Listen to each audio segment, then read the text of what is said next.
Hello and welcome to my review of Wonder Park. This is a brand new movie coming out right now from Nickelodeon, actually. This movie was made by Nickelodeon Movies along with Paramount. Nickelodeon Movies, I don't know if you know this or not, but hasn't really made a lot of films. At least in terms of the last, 19 years, they've only made 9 films. And some of those are not great. I'm looking at you, The Last Airbender. But with future productions of Rugrats coming out, a third SpongeBob movie, if they are anything like Wonder Park, it's going to be a great time. I love Wonder Park. The trailers do not do it any justice whatsoever. I mean, sure, it kind of gives you like a spur of creativity. The first one where it's like, ooh, seeing the park as it is. And the second one was kind of different, kind of weirder. But it's just a really good movie, and here's why. I wrote down exactly what I thought after the movie of what this movie was like. So, okay, but first off, the main character, Junie, Junebug, however you want to say it, is just a girl that has quite the imagination. Literally what I wrote down was that she is like Ellie from Up with the brain of MacGyver and emotions of Riley from Up. A very complex, very smart, intelligent character that still has flaws. Yet she's still a kid, and it's just great. Matthew Broderick's up in this biatch. And, this is a kid review. I shouldn't have said that. Anyway, he's in this film. He does great. Jennifer Gardner does great as well. And just the entire cast really does great, except for Mila Kunis. But if the worst thing you have in a movie is Mila Kunis, that's not a terrible thing. But you would think that someone who has voice acting experience, like Mila, with Family Guy and such, that it would have been great, but I think I don't know, it was just something about she didn't do much with her voice. I guess neither did John Oliver, and he's my favorite part. I'm good enough subject. Anyway, Wonder Park. It's about imagination, the creativity of a child, wanting to have a drive or something to do with your life, even at a young age, not like for like job-wise, but just like passion-wise. And it's about this little girl dealing with sadness and just unsure of herself and the world around her, and how that affects her park, which she made with her mother, as you see in the trailers. And the park reflects what's going on in the real world. In the park, at the beginning of the film, it's very fun. The family's getting along. All three of them have fun. It's just a mother, father, and the daughter.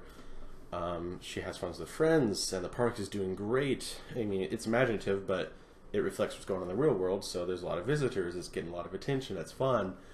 And then as the movie progresses, stuff happens, and the park starts to decay, starts to get wrecked.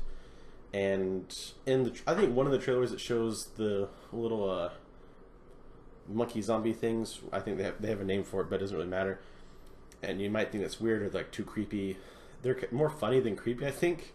And that it's just a physical embodiment of what the problem is with our main character and with the park, because they're one and the same, and it's really done beautifully.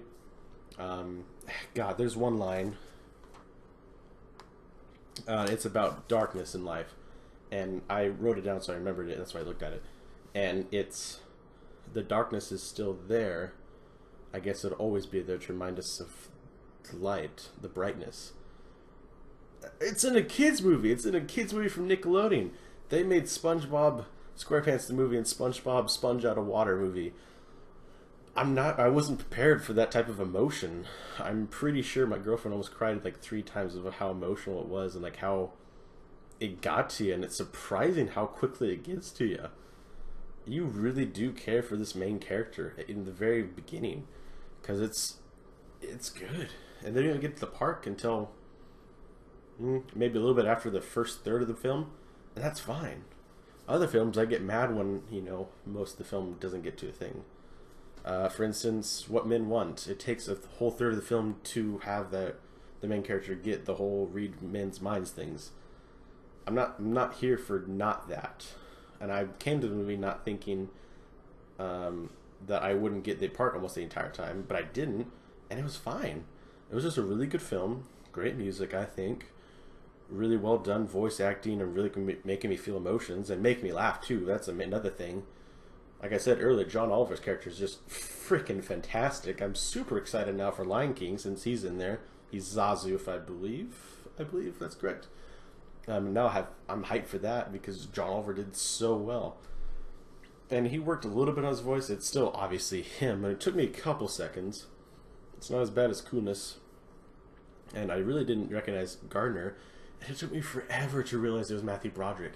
It took me way too long to, like I was saying, I'm a mild fan of his, to not recognize his voice. But then again, you know, some people like will never know Mark Hamill is the Joker in most of the animated series and movies and video games, at least animated stuff, obviously. You know, he's a good voice actor, and it shocks people. But you know, anyway, it's really great. It's fun. It's great for kids. I think it's even good for teenagers or even a friend group because it looks great. Yeah, some of it looks cheesy, but I think what they were going for is it's cheesy in a way that a child made it up. So there's a certain set piece that's super shiny, super metallic, almost to the point of a fault, but I think that's the purpose of it. I mean, this park was created by a young girl and her mother with stuff they have in the house, and that's represented in the park in her imagination as, you know, eccentric and extra, like the best they could do to convert. If they made a ride out of a wooden ladle, you know, they made it extra shiny, extra dazzling, not look like a ladle, but still be extra, and I think it works. Kind of like, okay, this is a huge stretch, but Spider-Man Into the Spider-Verse, that style of animation really worked for it. Obviously, I'm not saying this movie is as good as that movie, but it just works for what they're trying to go for and what they're trying to make. All in all, really, 9 out of 10. Fantastic, fun time. Even if you don't want to get out to the theaters, you know, maybe it's getting tornadoes in your area, hurricanes. It's that time of year again almost, but there's still snowstorms every other day. Wait for Redbox. No matter where you're going to go, you're going to probably enjoy this film. Unless you're like superhero bust, then, or horror movie and bust, then you know you're probably not going to like it.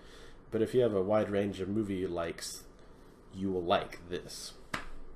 But did you go see Wonder Park? Are you going to go see Wonder Park? Let me know in the comments down below. And if you like what you saw here, give this video a like. If you really like what you saw here, subscribe to the channel. And I'll see you guys in the next one. Hello and welcome to my review.